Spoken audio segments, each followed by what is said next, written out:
Por exemplo, o dono da empresa. Cara, a empresa vai crescer. Tem 5 coisas que o cara vai demorar pra caramba pra deixar de fazer. A primeira delas é fazer a parte de cronograma de produção, tá? O cara vai demorar pra você largar isso ser funcional, de pegar uma OS toda hora entrando um pedido diferente e montando cronograma. A segunda coisa é comprar material. Comprar material demora pra sair dos donos. É uma coisa também porque é onde você ganha dinheiro também. É onde ganha dinheiro. Às vezes você não tem como cobrar mais caro, então eu vou meter marcha aqui e pagar melhor. A questão de fato, atender o cliente. Eu acho que a venda, o atendimento... Os clientes principais, talvez nunca nem vai sair de você. Só você vai começar a atender cada vez mais os clientes maiores, principais, que compram mais. Outra coisa, entrevista de emprego. Sabe? Eu acho que você fazer a entrevista demora para sair do dono, você conseguir formar. Eu acho que é só depois que você contrata o RH. E o RH é o ideal você contratar ali, cara, alguém para trabalhar, né? Na parte de RH, depois de 20, 25 funcionários, eu imagino que faz realmente sentido na companhia. Tá? Então aqui já são 4 e tem a quinta que eu não lembro agora de cabeça. Complexos. Os orçamentos complexos, é esse mesmo. Foi por ele que eu comecei a falar, né? Mas é isso, são os orçamentos complexos, montar cronograma, fazer a parte de entrevista, vender e comprar material. São esses itens, são 5 principais tarefas que demoram para sair do dono. E que a gente fala que vender, principalmente montar orçamento complexo e vender, vamos colocar numa caixinha só, e comprar é onde a gente ganha dinheiro de fato, né? Então por que eu vou correr para tirar de mim? Exato. Né? E às vezes a gente... E é difícil, né? Achar alguém tão qualificado para essa vaga no começo. E você não consegue pagar um bom salário. Exato. Então por isso que deixa comigo, porque eu já ganho bem, né? Pelo menos tem que estar ganhando, né? Mas é legal eu ver dessa forma, porque daí isso já clarifica para quem está nos assistindo, Eric, do quê? O que eu tenho que ficar comigo das etapas. Por exemplo, fazer a qualificação do cliente. Não precisa necessariamente ser você. Enquanto você não tem alguém para fazer isso, beleza. Mas assim que você conseguir encaixar alguém para você, você já tira isso de você. Mas deixa a compra, deixa o cronograma de produção. Às vezes, por exemplo, você falou, mas vai colocar um PCP lá, você falou que ela que vai coordenar os prazos com os terceiros, né?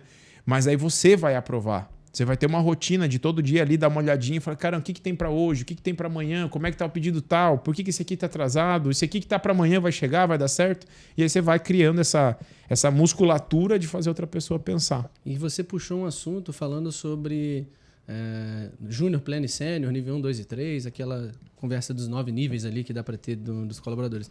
Eu acho legal a empresa nascer já com essa clareza.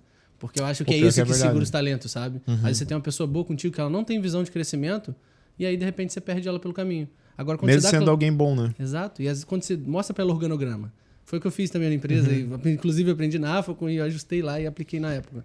Eu fiz questão de abrir com isso, com plano de cargos e salários. Na época não eram 9 níveis, só fiz 3, mas dei clareza pelo menos dos 3 níveis, né? Nível 1, que seria o Júnior, Pleno e Sênior, de cada cargo, para a pessoa saber os requisitos, para ela passar para o próximo estágio, e principalmente para ela ver que ela consegue crescer dentro da companhia. Eu mostrava os cargos no organograma, eu falava, eu não quero estar aqui, eu estou aqui gerente de produção, eu estou aqui gerente comercial, eu não quero estar aqui, cara. Sim, se você puder crescer para poder me substituir. Aqui, exatamente, aí dava clareza, falava, dentro de 2 anos minha meta não está mais aqui, então se não existe sorte, né? O encontro da oportunidade com o preparo. Então vai se preparando aí que a oportunidade vai surgir e você pode ser a pessoa que vai sentar nessa cadeira.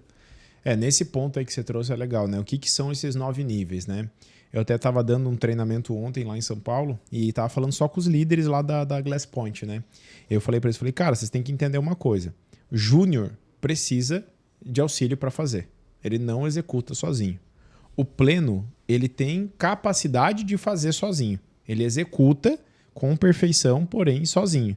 O sênior, ele tem a competência, inclusive, de ensinar o júnior. Então, assim, às vezes a pessoa ela é muito boa e não chega a se tornar um sênior naquele cargo, porque ele não consegue nem passar o conhecimento. Então, eu vou ter um teto de crescimento nessa pessoa. É totalmente possível a pessoa desenvolver isso, mas ela só vai desenvolver se ela souber que aquilo dali desenvolvendo, ela vai ganhar mais dinheiro. Né? E como que a gente faz? Né? Basicamente, a gente pega lá. Quando você entra no salário.com.br, você já tem o salário nível 1, 2 e 3 pelo porte de empresa e pelo KNAI, né, que é o código de operação. E aí, por exemplo, você está lá como empresa de, sei lá, materiais de uso publicitário impressos. Pode ser um KNAI lá que você tem. E aí você vai ver, o pessoal que está nesse... A empresa, quando estiver nesse KNAI, na cidade de Barueri, São Paulo, o cargo tal tá ganhando no nível 1, 2 e 3 esses 3 valores aqui. Aí aquilo dali tu tira por base. Então você vai pegar, por exemplo, nível 1, 2.000, nível 1. Nível júnior, 2.000, nível pleno, sei lá, 2.400 e sênior, R$3.000. Aí o que tu vai fazer? Tu vai pegar o 2.000 pro 2.400 e vai quebrar em 3 etapas. Em 3 etapas. É um microganho para a pessoa, né? Exatamente. Em vez de, tipo assim, esperar para ter um aumento de R$400 daqui a 1 ano, 2 anos de empresa, cara, às vezes ela vai receber o 400 dividido em 3 parcelas, digamos assim. Então, 3 estágios, né? vai dar 133, né? Eu achei um número quebrado ainda para ajudar, né? Mas, por exemplo, no primeiro squad ali da pessoa, ela vai subir talvez 120, né? De salário. Depois ela sobe 160. Depois ela vai subir mais 100 e pouquinho, até ser um pleno 1, que daí ela tá na base do que seria o nível 2 dentro lá do salário.com.br. Judá, ficou complexo pra caramba, por isso você precisa da AFACO, entendeu? Mas isso daí é uma coisa que tu vai chegar pra uma pessoa e tu vai falar pra ela, tipo assim, tu não apresentava 9 níveis, né? Não. Tu apresentava lá provavelmente nível 1, 2 e 3 e o próximo cargo, né? Então, ó, você é instalador, você é auxiliar de produção, você tem auxiliar nível 1, 2 e 3, você pode virar um instalador, um pintor, um adesivador, você pode virar um operador de router, enfim.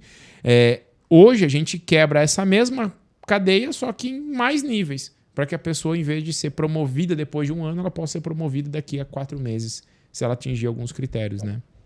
E falando também sobre a estrutura, Eric, depois disso, cara, se você fosse seguir, beleza, tô com 3 pessoas aqui, tô terceirizando, consegui vender entre 80 e 100 mil reais por mês, qual que seria o teu próximo passo, cara? Cara, nesse momento, eu acho que a empresa, vamos considerar que a empresa já está fazendo tráfego pago, né? Ela já tem uma estrutura mínima de organização ali. E agora seria buscar aos poucos nichar. Seria olhar, de repente, ó, da minha carteira aqui, quem representa meu maior faturamento? Quem que é o meu 80-20 aqui, que traz ali, se você tem uma amostra de 6 meses ou de 1 ano para analisar, que trouxe mais faturamento para mim nesse período.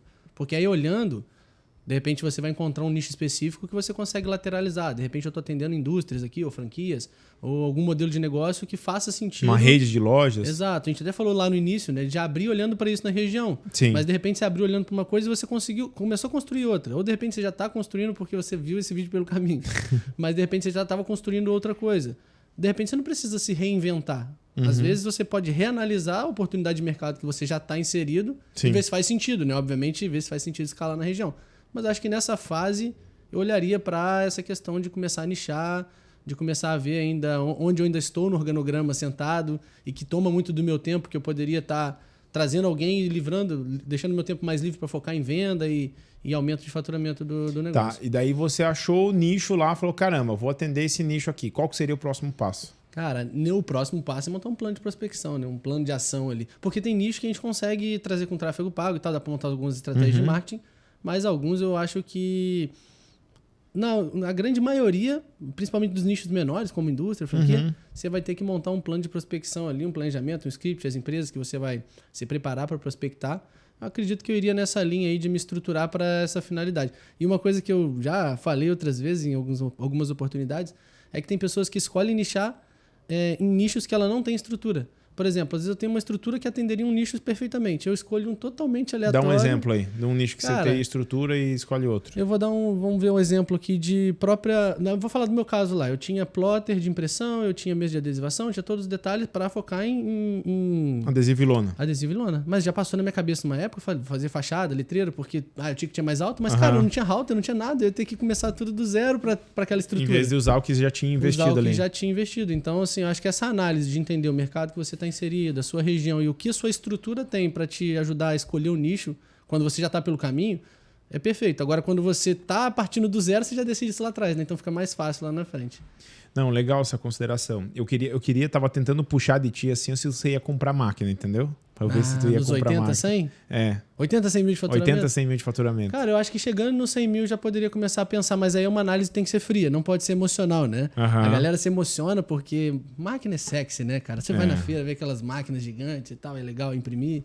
É legal o trabalho sendo executado dentro da sua própria empresa, né? Você ganha capacidade de repente... Controle de qualidade, de preço, de prazo. Exato, prazo faz muita diferença em alguns momentos, em alguns nichos, né? Então, você começa a se encantar por aquilo. Mas tem que ser um cálculo lógico. Eu tenho demanda suficiente para minha máquina rodar no mínimo 6 horas produtivas por dia, 4 a 6 horas produtivas por dia, porque aí eu tenho que ver quanto vai me custar ter uma pessoa full-time operando. Tem gente que pensa que o preço é só a máquina e a matéria-prima. Né? Não vai ter que pagar a luz, vai ter que ter um custo de reforma. Exato, a reforma às vezes para adaptar e receber aquela máquina. Tem máquina que exige um ar-condicionado só para ela, numa sala fechada, como uma máquina de impressão, por exemplo. Sim. Então, óbvio, eu analisaria toda a minha demanda atual para ver se eu já tenho demanda suficiente para tirar do terceirizado, trazer para dentro e, no mínimo, empatar a minha margem atual. Mas o ideal é já poder estar ganhando com esse movimento, sabe?